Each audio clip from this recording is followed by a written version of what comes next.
Welcome to Mommy's on a Call, your sacred space to laugh, learn, and feel like a real grown-up human for a hot minute. I'm Stephanie Uchima Carney, a mom of 3 under 6, serial entrepreneur, business strategist, and donut connoisseur, just trying to get through the day one cold cup of coffee at a time. I believe that with more intention, a positive mindset, and self-care, it is possible to thrive in motherhood, business, and life. My mission is to uncover the daily rituals, life lessons, real-life tactics, and favorite tools to inspire and empower you, mommy, to get the most out of life every single unpredictable day. So grab your headphones, tell your kids you're on the potty, and tune in weekly for some laughs, knowledge bombs, and plenty of real talk with real moms, and maybe a dad or two. Welcome to the Mommy Pod. Hello and welcome back to Mommy's on a Call. Today, I'm bringing to you the super badass and inspirational mom of 4, Didi Wong. She is a mom of a boy, a girl, and identical girl twins. She's an award-winning keynote speaker, Hollywood TV and movie producer, business and speaking coach, and angel investor. Is there anything you don't do, Didi? Welcome. Thanks so much, Stephanie. I love your energy. And I do call myself, people do call me, you're just like a superwoman, but I don't see myself like that. I am a Gemini. I like variety. You and I both. So that's interesting. I'm a Gemini also. My birthday's June 7th. And actually, I have 4 of the 5 members of my family are Gemini. My 2 so kids and my husband. Lots of personalities in there. Yes. Well, no wonder why I got along with you. Just chatting with you, I'm like, wait, we have the same energy. People call me sometimes a super mom, and I'm like, what is your deal? So yes. My birthday is May 22nd, so I am kind of on the cusp, but I'm leaning towards Gemini for sure. And I'm a dragon. I'm a dog. So yeah. Well, I wanted to start with, what is your biggest mom win of the week? Oh, what is my biggest mom win of the week? I'm thinking about my week. Oh my gosh, there's so much. I will tell you very honestly that in this pandemic, I have overcome not being so stressed about my kitchen being messy. I think that's a big win because my husband and I both work. Right now we're in Los Angeles and we're locked down. Actually, they lifted it up a few days ago, but in the 10 months we've had it, it's been no babysitters, no cleaning ladies, and we really have been working very hard at knowing each other's schedule, my husband and I, so that he can do the kitchen at sometimes, I'll do the floors, and we really tag teaming it. So I would say this week, I was actually quite fine with seeing my sink filled up with all sorts of stuff and bleeding out to the counters and be okay with it. And not in a sense that, oh my God, now I can live in a really messy house, but just like, I know when I will get to it and I'm not going to stress about, I can't hire help or blah, blah, blah, that kind of stuff. That's a big win. I love that. Well, on that note, can you give us a little bit of context about your family structures? You said your husband and you both work. Tell us a little bit about your roles in your family, your children's ages. What does your family dynamic look like? Perfect. My husband and I have been married 18 years. Our oldest is 10. He's Jean-Pierre. And then a second one is Joliette, all French names. Second one is 7. She just turned 7 in January. And I have identical girl twins, and they are 5.5, Dion and Dior. So I just put them into school, the twins, into TK on Zoom. I figured they were not so keen on Zoom at the beginning of the pandemic. Now they are, and it's still, Mommy, I can't find this piece of paper. Mrs. Irvine is saying, this page, and I can't find it. They're screaming out while I'm in my office, right? So the dynamic is, a little chaotic here. I have to say I'm very blessed that my older 2 are very responsible, and they do go into their rooms with their iPads, and they know exactly how to go about school, and they come out for breaks and make sure I have the food there for them, and snacks, always like, Mommy, can I have some snacks? I think, the other win I will say that just came to mind is that I've trained them to, in this time, My son knows exactly how to do laundry, and they know how to separate their darks, colors, and whites. They know how to use the machines. So pretty much my son is in charge of laundry, and it's pretty good. I mean, I'm the one who folds, but transferring from the wet to the dry and all that. And the girls are very good at unloading the dishwasher. So, hey, I got 4, so better put them to use, right? Exactly. I'm waiting for the day I can put my 3 to use. The 2.5-year-old does like to put the silverware away. And so even if they're not in the right direction, I'm happy with the effort. 1-year-old's pretty much useless, but the 5.5-year-old does some stuff, but I need to really start to empower them to help out and do that. So I'll say, Stephanie, quickly to chime in, because I'm a mom of 4 and now in a different stage to you, I have this new feeling. And by the way, I'm prepping a TED Talk on this for moms. It's really about that period of time when you feel a loss. I've been really feeling that lately with my children growing up, and you're still at that sweet, beautiful stage, So my last ones are now 5.5, right? So I'm really treasuring every second of them being cute and wanting to hold mommy, wanted to sit next to mommy, wanted mommy to feed them even, right? So I just think, hey, all the moms out there listening, if you are at that stage where, it might feel like, oh my gosh, my baby is still a newborn, you're breastfeeding, or, their toddler touching everything, and just really treasure that stage, because once you're out of it, I am just longing for my 5th baby, maybe. You know what I mean? No, yeah. I'm not. I'm joking. But, I would just want all moms, please do videos galore on all those moments, because I treasure watching those videos now. I think that applies to almost every stage, though, as parents. I talked to someone the other day with a teenager, and they were saying, there's less time in their life before their kid goes off to college than they had before. And they're even missing the last few years of that. Right. And so yesterday was my daughter's first birthday, and I started crying watching. I made a video, little montage of her first year. And part of me was like, I miss having that baby. I miss just holding it. Yes. And then part of me is like, oh, but then I look at how independent and now my older ones are, and it's exciting. And I know we're always forward looking, and we can't wait for them to get in school so we can, launch that business or start the next thing or have that free time.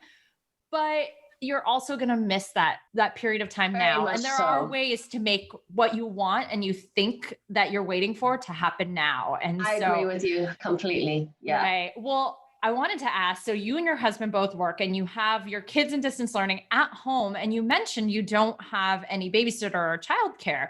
Yeah. What does that look like? How do you structure to get your work done? Because I know you're a busy mom, but also a busy entrepreneur. How do you structure your days to get your work done? This is when a mother of multiples come in, actually very much as a blessed position than maybe a mom of 1, right?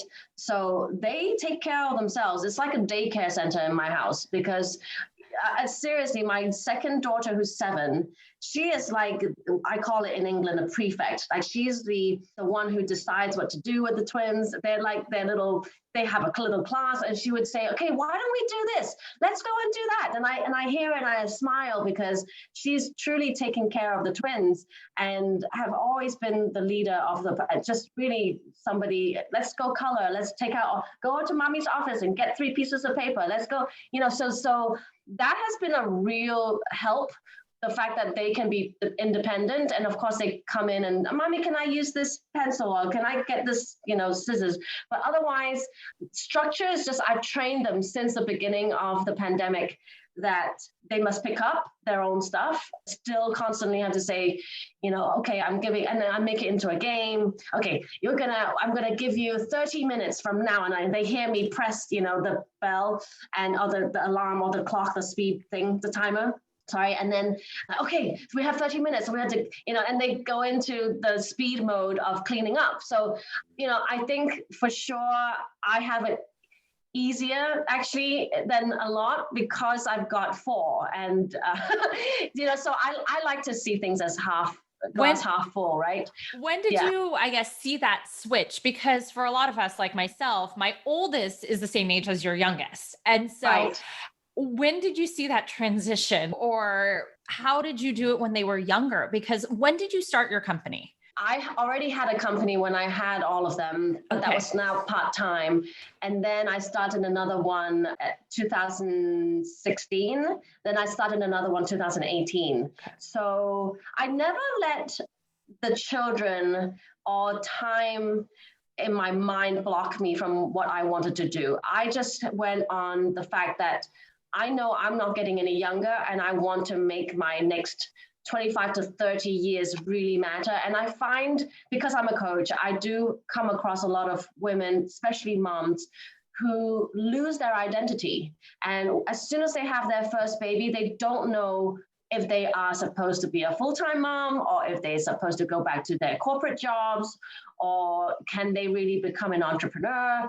So when I first started, I really was a life coach. So I really actually helped them mostly to accept the fact that they are a mom now, and there isn't, to try to help them with their identity.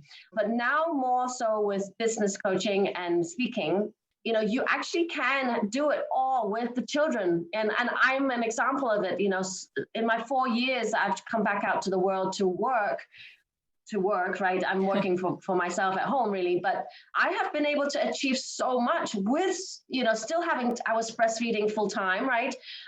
Back then I did have a nanny to help, but still I'm a very hands-on mom. I really love to do the work. And all my people, we're Asian. So all my friends in Hong Kong and Asia who live a very luxurious life think I'm absolutely crazy. The fact that I don't really want so much help, but also childcare here is 10 times more expensive than over there, so there's a little, I was like, but I do love doing the work. I love the quality time with them and teaching them, knowing that what they're learning at school and all of that. I have to say, 3rd and 4th grade math, and it's like, what are they learning? It's so difficult. So my husband does all the homework stuff and I do all the planning. We definitely have roles in what we're good at doing to help out in the house, right? And I do have I kind of whipped my husband into shape. And at the beginning, the first 2 weeks, I was just like, I'm doing all the work here. Excuse me, we're both working. And we do a calendar, and it might be a good thing for your listeners. We use a calendar called Cozi. Oh, yes, I've heard of that. C-O-Z-I, Yeah, so I'll put that in the show notes. Yeah, so we have color coordination for all our children. So, I'm yellow, my husband is the black color, and then our children are different colors, right? So back then it was soccer, baseball, and then the ballet, and then the gymnastics, and, who takes who, and we can really kind of organize our lives on that app. And it's been very useful during the pandemic because Michael sees, okay, I have Zoom call, I'll put Zoom call recorded. So he knows that it needs to be quiet, right?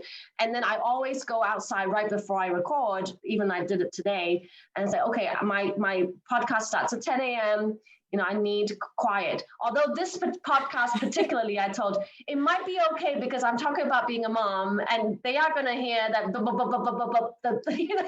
exactly. And the name of the podcast is Mommy's on a Call. So if they walk in, you can use that line. Yeah. And I said that to my husband and he said, oh, well, then that's okay. And I'm like, no, but still, please try to keep it quiet. Well, so you are a speaker and you go around and you speak on, stages and possibly travel pre-pandemic and all of this. Yes. And your kids were younger.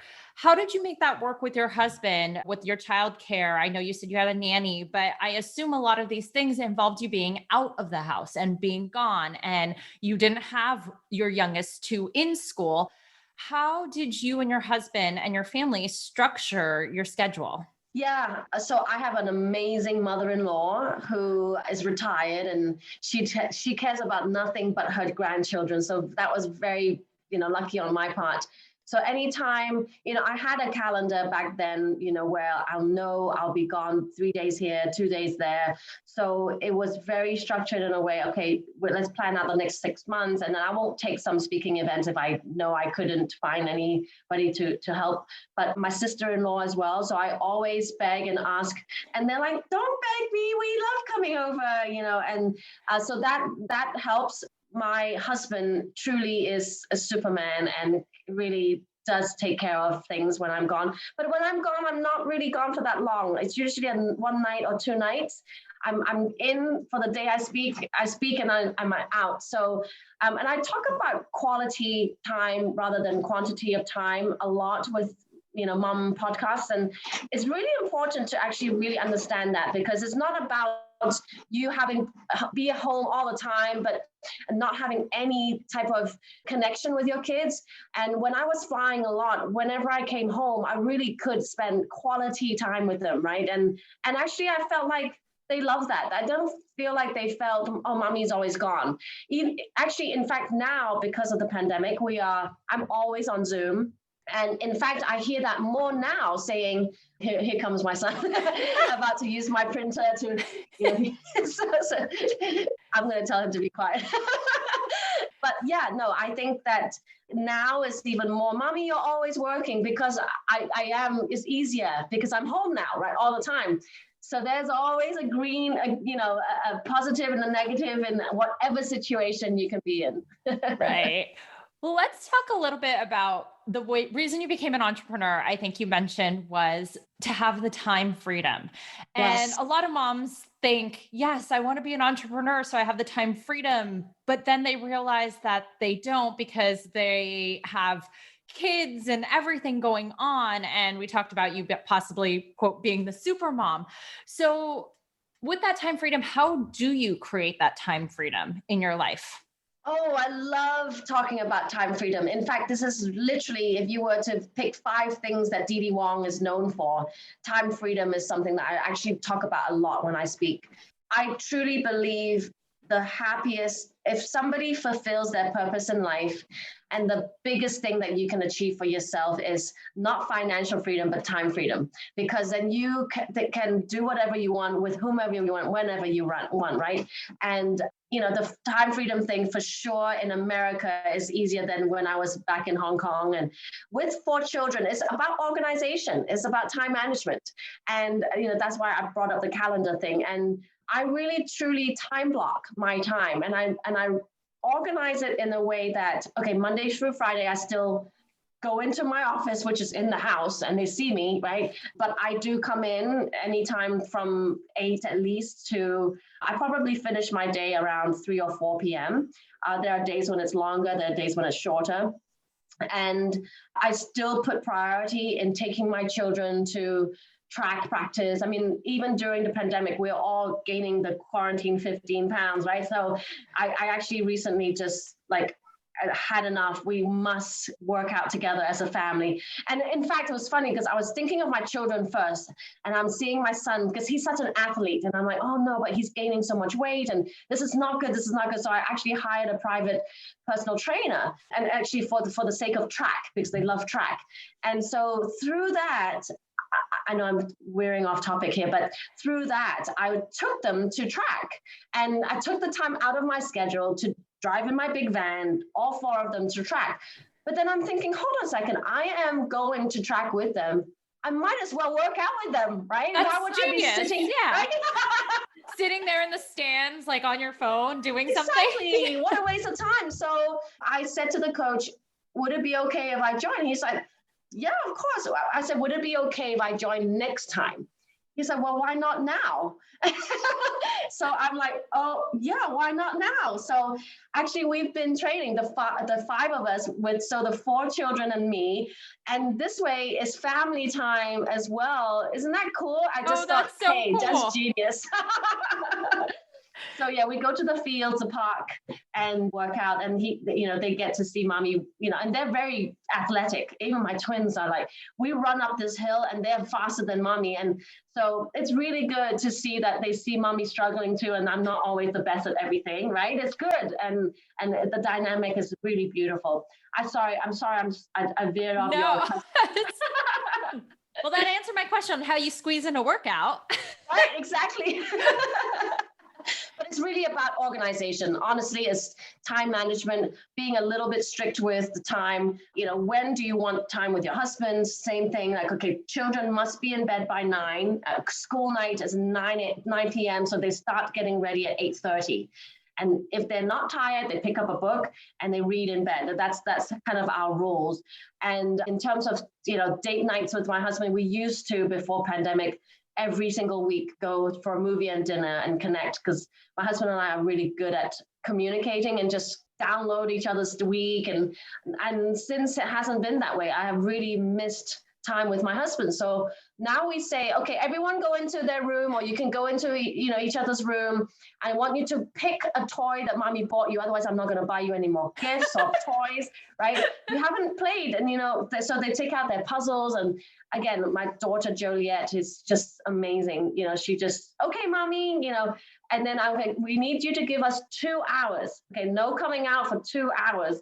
And so for you, it's a little bit young for them, but at the time now I can really communicate with the children to have that time. It's really, really been great. I say communication with your children, treat them like adults. Don't think that they don't understand. They really do. If you put that scheduling idea in their heads and time blocking and all of that, they're going to grow up to be very, very well organized, right? So I really can see them picking that up from mommy and daddy. So that's a good thing. And kids love routine too. Actually, one of my best friends always told me she never baby talked her children. She said, speak to them like adults. And so we have always done that with our children, is we speak to them like equals, but yet, yes, of course, we're in charge, but we don't baby talk them. We communicate with them as if, and treat them with respect. And so I love doing that. And just the whole routine thing. Within your routine, do you have a morning routine for yourself, or do you schedule time for just yourself to like focus on whatever that it might be, whether it's self-care or wellness, or do you have a structure to any of it? I will be very honest, no, because I have to say I have been feeling higher anxiety in the pandemic, just because I really have not. I got to be better. In January 2021, I have been better because of this track coach and starting to do some more self-care. And I bought the mirror for myself so I can work out at home. I bought my, the fight camp I love kickboxing. So I have been making like 5 times a week working out. And most of the time the children are in the room working out with me, or mommy, I'm watching you.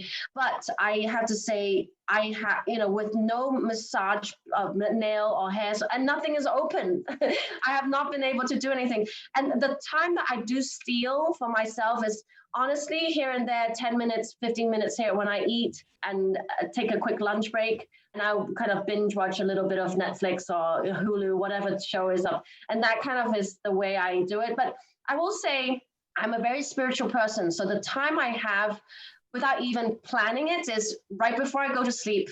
I kind of think in my head, right before I go to sleep, I pray, and I kind of think in my head what's going on in my life, and kind of a little bit of meditation, I guess would be the word. And also right before I wake up, to wake them up. So what time do you wake up in the morning? About 7 a.m. And they wake up, I wake them up at 8:15. They have assembly at 8:45, so it gives them 30 minutes to breakfast and then get on a computer. I have to say, the blessed part of the pandemic is that I don't have to pack my lunches, the lunch boxes. Oh my God, I hate packing lunch boxes. I was going to say, I was talking to someone about how actually the pandemic has made my mornings easier, but now he's back in school. So it's a little bit different, but instead of waking up super early, having to get everyone out of the door, having to get myself ready, having to do all that, I now can sleep in a little bit longer. I can, relax a little, have a morning coffee and have a less stressful morning. And instead of commuting 20 minutes each way to drop off, I can now use that time at home. And I was actually saying the silver lining of it is I have more time for myself, which seems a little backwards, but it's true. But now it's different. And he starts school. He has to be dropped off by 7:30. Luckily, my husband takes him, but I still have to pack the lunch and all of that. But when he was distance learning, it was like, oh, your first Zoom is at 7:45, and he could eat breakfast while on Zoom. So I wasn't in a rush, and it actually was way less stressful. I will say it is less stressful at home, as long as they understand the routine. it's actually nicer because we really get to see them, right? Of course, I can't say it's 50-50 because when they go to school, I have the whole house to myself, quiet. I can do yoga. I can do so many things when they're completely gone. I mean, the one thing is I haven't been able to leave my house. That's the one thing, because either one of us have to be at home with them, right? So that's yeah. But hey, I'm sure we're going to look back in this period of time when the world opens back up and think, wow, those were special months, actually, right? I'm afraid my kids are going to be like, wait, what? You're not around 24/7? Wait, why aren't you home? Like, I think they would rather me working a door away from them than being out of the house. And then they'll be out of the house and going back to school and preschool and things. And so I think their life will be different, but it's going to one thing I thought to add of the structure as well, we do say Friday night is like Sunday for sure is a family day. Friday night is when we do like our movies, and we do have set times where we know, okay, the family comes together. We love to play cards. So there's a card game that we all play, and everybody comes and play. We play Uno together. So we actually, the other day, we started playing Pictionary together because now the 5.5-year-olds know how to draw a little bit better. And then sister helps them read the word. And as long as you have set times to spend with each other, quality time, or going on hikes together, or going on bike rides together, I think the pandemic hasn't been so bad for, the parents who only have one child is the one I kowtow to. Like, how do you entertain them 24/7 and that's hard. That's definitely hard. It really is. I can't imagine that, because at least my kids play with each other and I can walk away and cook dinner. And even the 1-year-old now, like, she's okay. She'll roam around, but they have each other and they don't just need you. So I never thought about it from that way. And being an only child, I was trying to think of like, what did I do as a kid? I guess I played by myself, but you always need the attention of someone. Yes, exactly. Yeah. Well, to switch gears a little, I know you have this free book on elevator pitches. And instead of talking about, an elevator pitch on your business, a lot of moms out there encounter like mom shaming or afraid when they meet other moms. Can you address elevator pitching when you're actually a mom and you're trying to make new friends, whether it's in your mommy me at the park and things like that? I love how you say, people judge you in the first few minutes. They've already have a preconceived notion of who you are. And so I know I get scared. And when the pandemic ends and we open up, I'm scared to go out there and meet new moms, because I'm always wondering like, oh, are they going to judge me because I work? Because I've had that in the past where someone made a comment like, Stephanie always walked in on her cell phone or doing an email. Because at the time I was working full-time in a corporate job. And so I made time in my schedule to go to Mommy and Me, but that still meant I was on the clock. Right. And so how can we approach creating our own mommy elevator pitch so that we are more confident when we go out and meet other new moms? Well, first off, my quote of your vibe attracts your tribe really applies here. So don't go out there trying to fit in, that's just going to make you not happy, because you're already dealing with a lot with children, right? And you're stressing about all the things that you have to do for the children. When you go and actually have adult talks and conversations with other moms, it should really be you really being you, right? An authentic you. And it's the same way with elevator pitch. I always say, come as a woman first before your title. So it's the same thing. You are a mom already. Everybody knows that, because obviously your children go to school together or whatever, they're doing play dates together. But, if you are somebody who works, then be confident in that. So it comes around to the same foundation of how to live a happier life, which is, for me, is three things of business: is the confidence, connections, and cash flow.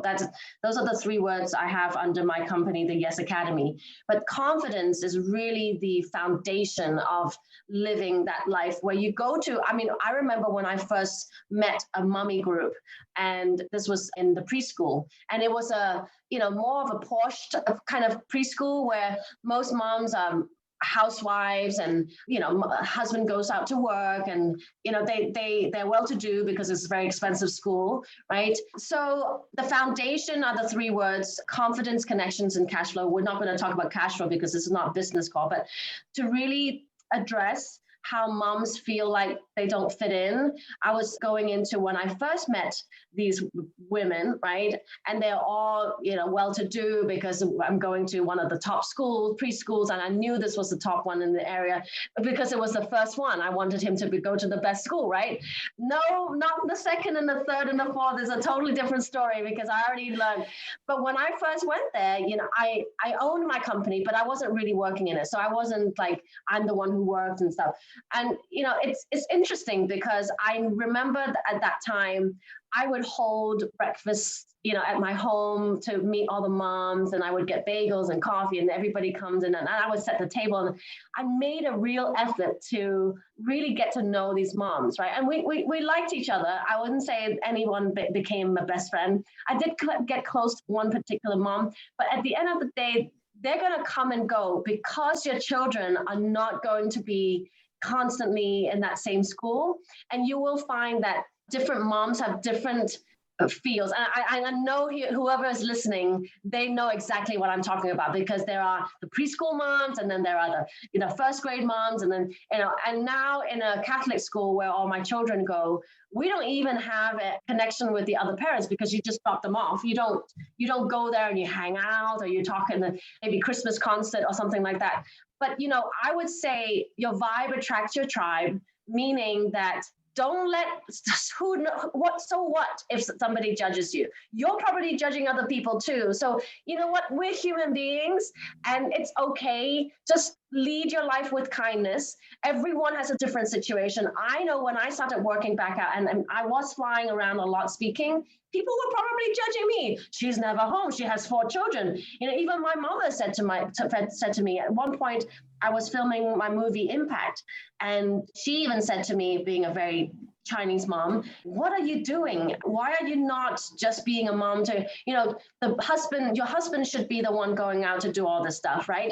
And I just like, what, I'm doing me because I know that if I fulfill my own heart and soul and what I want to do, my whole family would be happier. And perhaps this is the biggest takeaway for this podcast today, is that as a woman, don't forget that you have your dreams too, right? And you have what you have always wanted for your life. And don't let having children stop that from you. And perhaps you have to put it on pause for the first few years of their lives, which is a good thing because those are such special years. But hey, I picked it back up when they were 8 months, when my twins were 8 months, and I turned 40. And so I think, if I could really get to the heart of your listeners, really don't worry about what other people think, other mothers think. You will attract your vibe, your tribe. People will come to you. The right people will come and form friends with you.